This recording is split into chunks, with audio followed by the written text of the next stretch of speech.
ఈ వీడియో మొత్తం చూసాక మీరు ఇండియాలో పుట్టడం మీ లక్ అని ఫీల్ అవుతారు. ఒక్కసారి ఆలోచించు, నువ్వు నార్త్ కొరియాలో పుడితే నీ పరిస్థితి ఏంటో. మొదటిగా అక్కడ గవర్నమెంట్ నీ జీవితాన్ని డిసైడ్ చేస్తుంది. నువ్వు ఎలా కనిపించాలి, ఏ డ్రెస్ వేసుకోవాలి, నీ హెయిర్ స్టైల్ ఎలా ఉండాలి అన్ని వాళ్ళే చెప్తారు. వాళ్ళు ఇచ్చిన ఆప్షన్ లో నుంచే నువ్వు చూస్ చేసుకోవాలి. అలా చేయకపోతే అంతే ఇక.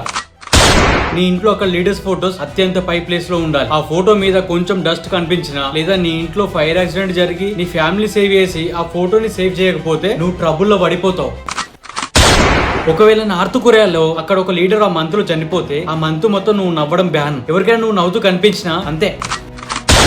అక్కడ ఇంటర్నెట్ లేదు, సోషల్ మీడియా లేదు, ఫ్రీ టీవీ లేదు. గవర్నమెంట్ ఇచ్చిన 2-3 ఛానల్ మాత్రమే, గవర్నమెంట్ తయారు చేసిన కొన్ని వెబ్సైట్స్ మాత్రమే. ఒక 17 ఏళ్ల అబ్బాయిని ఫుల్ స్టేడియం ముందు షూట్ చేశారు. ఎందుకంటే అతను అవుట్ సైడ్ కంట్రీ సాంగ్ విన్నాడు. ఇంకా వరస్ట్ విషయం తెలుసా, నువ్వు అక్కడ ఒక క్రైమ్ చేస్తే నీ 3 జనరేషన్స్ దానికి పనిష్మెంట్ అనుభవించాలి. అంటే మీ తాత చేసిన తప్పుకి నీకు శిక్ష పడుతుంది. నువ్వు ఓట్ చేయొచ్చు కానీ ఒకే పార్టీ ఉంటుంది. ఓట్ చేయకపోతే అంతే, నువ్వు అసలు కంట్రీ వదిలి బయటకు వెళ్ళలేవు. ఒకవేళ నువ్వు వెళ్తున్న పట్టుబడితే అంతే. ఇన్ని జరిగినా కూడా నువ్వు గవర్నమెంట్ కానీ అక్కడ లీడర్ని కానీ ఒక్క మాట కూడా విమర్శించలేవు. ఒకవేళ చేసావంటే అంతే.